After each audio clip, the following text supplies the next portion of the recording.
Bu yolg'onchi dunyoga sizu biz bor yo'g'i 5 kunlik mehmonmiz. Ana shu yolg'onchi dunyoda insonning 2 donagina chin do'sti bo'lar ekan. Bittasi Alloh bo'lsa, ikkinchisi sizu bizni yorug' dunyoga keltirgan zotlar, onaizorlarimiz. Alloh sizu bizni ruhimizga parvona bo'ladi. Onalarimiz-chi? Onalarimiz hali tug'ilmasimizdan to o'zlari qabrga ketgunlaricha boshimizda parvonalar. Ilohim, o'tganlarini Alloh o'z rahmatiga olgan bo'lsin. Borlarini, umrlarini ziyoda qilsin. Yaxshi kunlarda, to'ylarda qo'llarini duoga ochib turganliklarini ko'rish sizu bizga ko'p yillarga nasib etsin. Oqibat degan bir gap bor dunyoda. Lekin oqibat bilan oqibatni ham farqi bo'lar ekan. Ona farzandiga beminnat oqibat qilar ekan. Farzandim mendan keyin qolsin, uni bo'ssin deb oqibat qilar ekan. Lekin farzandning oqibati omonat oqibat bo'lar ekan, minnatli oqibat bo'lar ekan. Bugun bor, ertaga ko'ramanmi, yo'qmi, keyin dushikki og'iz yaxshi gapimni ayamay deb oqibat qilar ekanmiz.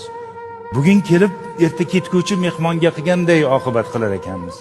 Agar so'zlarim dilingizga og'ir botgan bo'lsa, shu so'zlarning isbotini qabristonga borib ko'ring. Hattoki o'sha qabr toshlariga ham jimjimador qilib minnat bilan yozib qo'yilgan. Aziz farzandlaringizdan esdalik. Qarang, hattoki shu qabr toshini ham minnat bilan qo'yar ekanmiz. Uni biz qo'ydik deb qo'yar ekanmiz. Gohida shu chin do'stimizni ham qadriga yetamiz, gohida yo'q. Gohida yarim tunda uyimizga kelamiz, darvozani astagina ochib, hech kimga bildirmay kirib ketamiz deymiz. Lekin bizni kutib o'tirgan bedor onaizor bizni kelganimizni qadam tovushlarimizdan emas, yuraklari bilan sezadilar. Bir og'izgina so'z aytadilar. Bolam, keldingmi? Gohida shu bir og'iz so'z ham bizga og'ir botib ketadi. Ha, onajon, keldim. Yosh bolamasman-ku, uxlursiz bo'lmaydimi? Azizlar, o'sha onaizor mangu uxlab qolganlaridan keyin o'sha ona yotgan g'aribgina kulbani, g'aribgina derazasini tagidan 1000 marta u yoqqa o'ting, 1000 marta qaytib bu yoqqa o'ting, tongda o'ting, tunda o'ting, qayta o'sha nido eshitilmas ekan. Bolam, keldingmi? Qo'limizni to'ldirib to'ylar qilamiz, kazolarni chaqiramiz, oldiga borimiz ayamay to'kib sochamiz. Lekin ikkala ko'zimiz, ikkala quloqimiz, qalbimiz, vujudimiz, borlig'imiz o'sha derazaga tikilgan bo'ladi. O'sha tanish chehra ko'rinarmikin? O'sha nido qayta eshitilarmikin? Bolam, keldingmi? Yillar o'tib, yana o'sha darvoza oldiga yarim tunda kelamiz. Berk darvoza oldida bir muddat to'xtab qolamiz. Sababi oddiygina.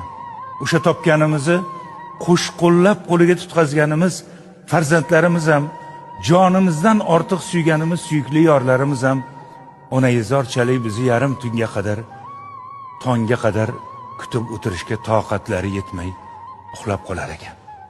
Ana o'shanda qalbimiz uyg'onib qoladi. Ana o'shanda vijdonimiz uyg'onib qoladi. Ana o'shanda o'sha qo'llari qadoq mehribonimizni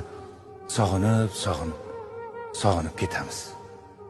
Keng dunyoda bittagina do'st topolmaganimda sizni yodlayman, onajon.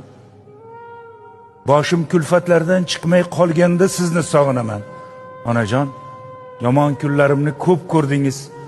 Yaxshi kunlarim ham ko'rsangiz bo'lmasmidi, onajon?